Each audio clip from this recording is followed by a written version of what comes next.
नमस्कार साथियों। कर्ण, जो सूर्यपुत्र और राधेय के नाम से भी जाने जाते हैं, महाभारत के महान योद्धाओं में से एक थे। वे दुर्योधन के सबसे करीबी मित्र और कौरवों की सेना के सेनापति थे। लेकिन कर्ण का जीवन संघर्षों से भरा हुआ था। अब बात करते हैं परशुराम जी की, जो कर्ण के गुरु थे। परशुराम जी भगवान विष्णु के छठे अवतार थे और उन्होंने क्रोध में क्षत्रियों का विनाश करने की प्रतिज्ञा ली थी। वे एक महान योद्धा और अद्वितीय गुरु थे, जिनसे शिक्षा पाना हर शिष्य का सपना था।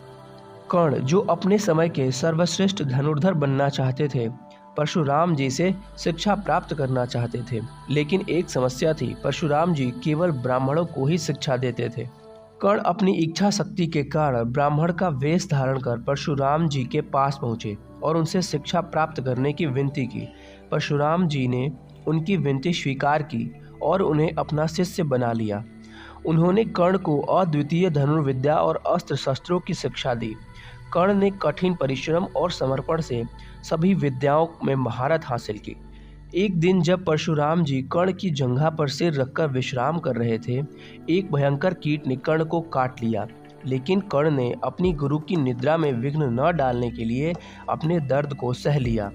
जब परशुराम जी की नींद खुली और उन्होंने कर्ण की जंघा से खून बहता देखा, तो उन्हें शक हुआ, क्योंकि सामान्यतः एक ब्राह्मण इतने दर्द को सहन नहीं करता। परशुराम जी ने सोचा कि कर्ण में इतनी सहन शक्ति का होना असामान्य है और यह किसी क्षत्रिय योद्धा की विशेषता हो सकती है। उन्होंने महसूस किया कि कोई ब्राह्मण इस तरह के दर्द को सहन नहीं करता बिना किसी प्रतिक्रिया के। यही कारण था कि उन्हें शक हुआ कि कर्ण वास्तव में एक ब्राह्मण नहीं बल्कि एक क्षत्रिय हो सकते हैं। इसी संदेह के आधार पर परशुराम जी ने कर्ण से सच्चाई जाननी चाहिए और अंततः कर्ण ने स्वीकार किया कि वे एक ब्राह्मण नहीं बल्कि सूत पुत्र हैं। उन्होंने क्रोधित होकर कर्ण को श्राप दिया कि जब उन्हें अपने ज्ञान की सबसे अधिक आवश्यकता होगी, तब वह उसे भूल जाएगा।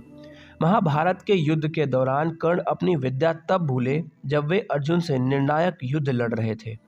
यह घटना उस समय की है जब कर्ण और अर्जुन के बीच अंतिम द्वंद्व युद्ध हो रहा था। युद्ध के दौरान कर्ण के रथ का पहिया जमीन में धंस गया। कर्ण ने रथ का पहिया निकालने का प्रयास किया और इसी दौरान उन्होंने ब्रह्मास्त्र का प्रयोग करने के लिए मंत्र उच्चारण करने की कोशिश की, परंतु परशुराम जी के श्राप के कारण वे मंत्र को याद नहीं कर पाए और अपनी विद्या को भूल गए।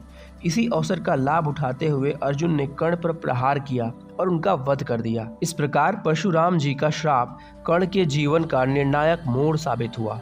लेकिन परशुराम जी ने उन्हें आशीर्वाद भी दिया था कि वे एक अद्वितीय योद्धा बनेंगे और उनका नाम इतिहास में अमर रहेगा। इस तरह कर्ण ने अपने जीवन में अनेक चुनौतियों का सामना किया, लेकिन वे एक महान योद्धा और साहसी व्यक्ति के रूप में उभरे। उनकी कहानी हमें सिखाती है कि समर्पण और साहस के साथ हर मुश्किल को पार किया जा सकता है। कर्ण की ये प्रेरणादायी कहानी अगर आपको पसंद आई तो वीडियो को लाइक और हमारे चैनल को सब्सक्राइब करें। धन्यवाद।